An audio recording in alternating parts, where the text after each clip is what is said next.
இயேசு கிறிஸ்துவின் நாமத்தினாலே இந்த காலை வேளையிலே உங்களை அன்போடு கூட வாழ்த்துகிறேன். உங்களுக்கு கிருபையும் தேவ சமாதானமும் உண்டாவதாக. இந்த நாளிலும் கர்த்தருடைய ஆவியானவர் நமக்கு கொடுக்கிற வார்த்தை உபாகமத்தின் புஸ்தகம் 7ஆம் அதிகாரம் 15ஆம் வசனம் இப்படி சொல்லுகிறது: கர்த்தர் சகல நோய்களையும் உன்னை விட்டு விலக்குவார். ஆண்டோடைய வசனம் சொல்லுகிறது, பாதை உன் கூடாரத்தை அணுகாது என்று சொல்லுகிறது. சரீரத்திலே பலவிதமான நோய்களினாலே பாடுபடுகின்ற அநேகரை நாம் பார்க்க முடியும்.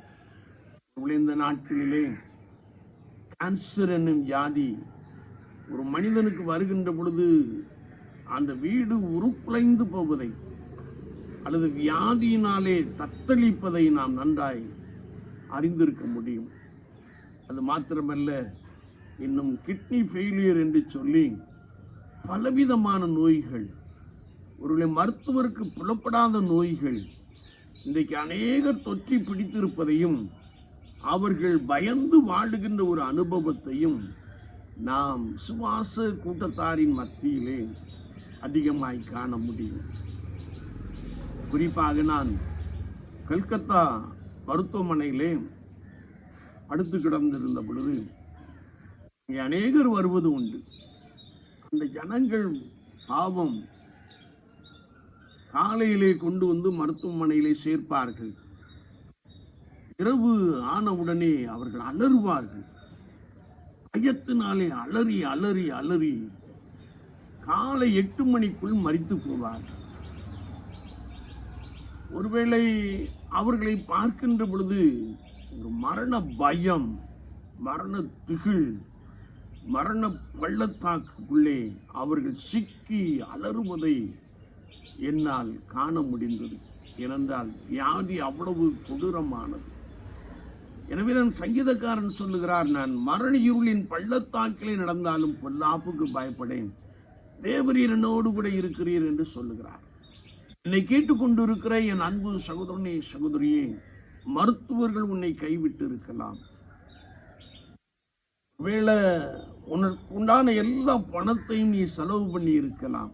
ஆனால் உன்னை கைவிடாத ஒருத்தர் உண்டு. அவர் கர்த்தராகிய இயேசு கிறிஸ்து. அவர் உன்னை பார்த்து சொல்லுகிறார், கர்த்தர் சகல நோய்களையும் உன்னை விட்டு விலக்குவார். எனவேதான் ஆண்டவர் குஷ்டரோகிகளை பார்த்து சொன்னார், எனக்கு சுத்தம் உண்டு, சுத்தமாகு என்று சொன்னார். அவனை தொட்டு சுகப்படுத்தினார். குஷ்டரோகம் அவனை விட்டு நீங்கி போய்விட்டது என்பதை நாம் நன்றாய் அறிந்திருக்க முடியும். எனக்கு அன்பான சகோதரனே, சகோதரியே, ஒருவேளை நீ வியாதியின் கட்டிலே படுத்திருக்கிற ஒரு நபராய் காணப்படலாம். வியாதியின் அகோரம் உன்னை பாதித்து கொண்டே இருக்கலாம். ஐயோ, என் நாட்களை நான் எண்ணிக்கொண்டு இருக்கிறேன் என்று சொல்லி நீ கலங்கி கொண்டிருக்கிற ஒரு நபராய் காணப்படலாம். கர்த்தருடைய ஆவியானவர் உன்னை பார்த்து சொல்லுகிறார், வியாதியை உன்னை விட்டு விலக்குவேன் என்று சொல்லுகிறார். அவர் சுகம் கொடுக்கிற தேவன் என்று வேதம் சொல்லுகிறது. நாம் விசுவாசத்தோடு கூட கர்த்தராகிய இயேசு கிறிஸ்துவை நோக்கி பார்க்கின்ற பொழுது சகல நோய்களையும் மருத்துவரால் தீர்க்க முடியாத நோய்களையும் ஆண்டவர் குணப்படுத்த வல்லமையுடையவராக இருக்கிறார். இயேசுவின் நாமத்தினாலே உனக்கு சுகம் உண்டாகும். விசுவாசித்த ஆண்டவரை நோக்கி பார். உன்னுடைய சரீரத்திலே காணப்படுகிற கேன்சர் வியாதி, இன்னும் கிட்னி ப்ராப்ளம் போன்றவைகள் உன்னை விட்டு விலகுவதை நீ காண்பாய். ஆண்டவர் உனக்கு ஒரு புது பலத்தை கொடுக்கிறார். உன்னுடைய சரீரத்திலே இயேசு கிறிஸ்துவின் ரத்தம் ஒருவேளை ஒரு புதிய அதிசயத்தை செய்ய போதுமானதாக காணப்படுகிறது. சுவாசத்தோடு விட ஆளு வேளையிலே நீ ஆண்டவரை நோக்கிப்பார். ஆண்டவரே, என்னுடைய சரீரத்திலே காணப்படுகிற சகல நோயையும் என்னை விட்டு விலக்கும் என்று சொல்லி நீ கர்த்தரை நோக்கி கூப்பிடுகின்ற பொழுது அவர் விலக்குவார். அவர் உனக்குள்ளே அதிசயங்களை செய்வார். அவர் உனக்குள்ளே அற்புதங்களை செய்வார். நீ கர்த்தருடைய நாமத்தை ரட்சிப்பின் பாத்திரத்தோடு கூட தொழுது கொள்ளுவாய். ஆண்டவர் ஒருவரே உனக்குள்ளே அற்புதங்களையும் அதிசயங்களையும் செய்ய போதுமானவராக இருக்கிறார். எனவே நீ கலங்க வேண்டாம், நீ பயப்பட வேண்டாம். கர்த்தராகிய இயேசு கிறிஸ்துவை நோக்கி பார்.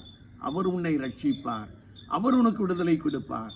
அவர் உன்னுடைய வாழ்க்கையில ஒரு புதிய சமாதானத்தை கொடுப்பார். நீ மகிழ்ச்சியோடு கூட நடத்தி கொண்டு போகப்படுவாய். நாம் ஜெபிப்போம். நேசிக்கிற நல்ல ஆண்டவரே, இந்த புதிய நாளுக்காய் ஸ்தோத்திரம்.